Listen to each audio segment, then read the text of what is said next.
It's day 5. Good morning. At least I hope it's morning for you and you're listening to this bright and early. You know, I've found that listening to the Gladiator Summit prep time is the best time of day to get your mind into spiritual gear, get your head in the game.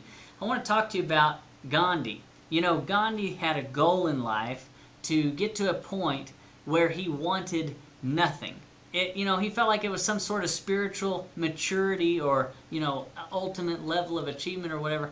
And it's kind of a funny goal, don't you think? He wanted to want nothing.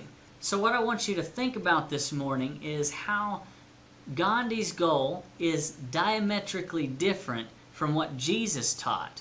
You know, Jesus said, "Blessed are those who hunger and thirst."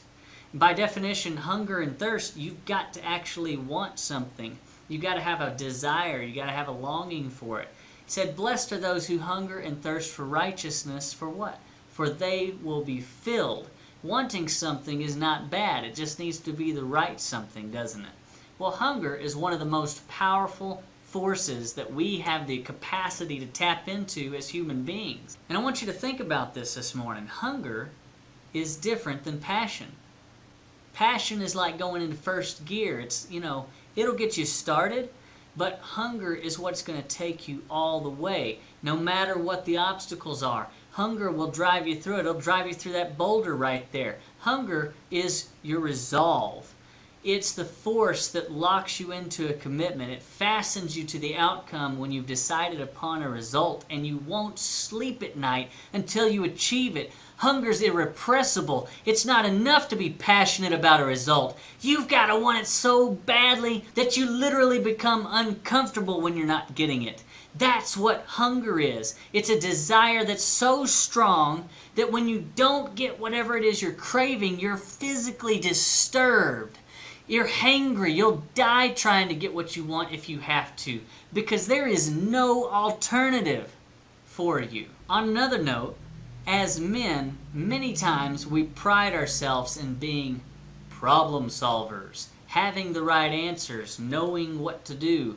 We know what to do in, generally most scenarios. That's why, even sometimes when our wives or maybe our girlfriends are telling us about a problem that they have and they quote unquote just want us to listen, and we're quick to come to her rescue because we have the perfect solution using our intellect. And sometimes it might not be wanted, but that's besides the point, because we have a solution, right?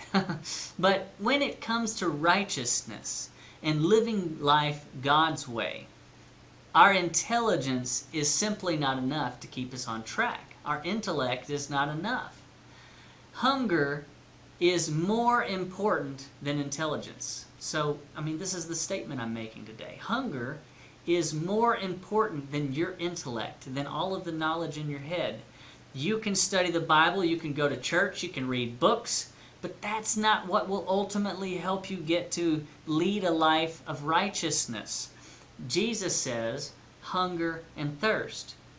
And by the way, if Jesus said it, I think it's probably true, right? This morning, I want everyone to take a listen to this song called Soul on Fire. And as you're listening to it, and it's a worshipful song, I want you to reflect on what you're hungering and thirsting for in your life in this season, okay?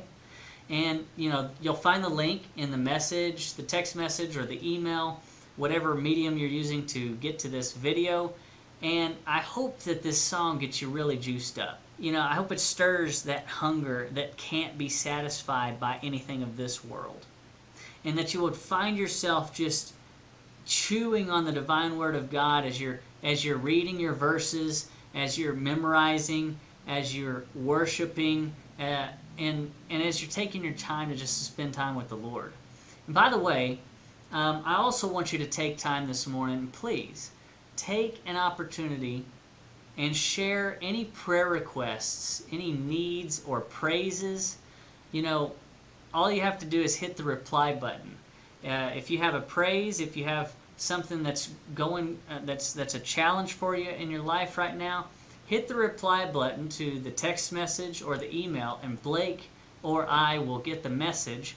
And by the way, we have a team of 6 other people who are praying for each one of you guys during this journey. And so the 8 of us are going to be praying for you and actually taking these prayer requests seriously. You know, this is not just a polite inquiry. It's not a social nicety that I'm tossing out there kind of casually, you know, like we say all the time. Hey, how are you doing? How's it going? Hey, I'm good, great, and you? I mean, we genuinely want to know if you're having a struggle, if you have a need, if you have a concern or anything. You know, if it's making your heart heavy, that we can lift that to the Father in prayer with you this morning and throughout the week. By the way, if you have something to rejoice over, we long to rejoice with you and praise our Father for the blessing He's provided you with. In both sorrow and joy, both trial and triumph, please, honestly, know that we are praying for you and for your families. And guys, I hope this has been beneficial to you. Blessings on you, my hungry brothers. And I'll talk to you tomorrow.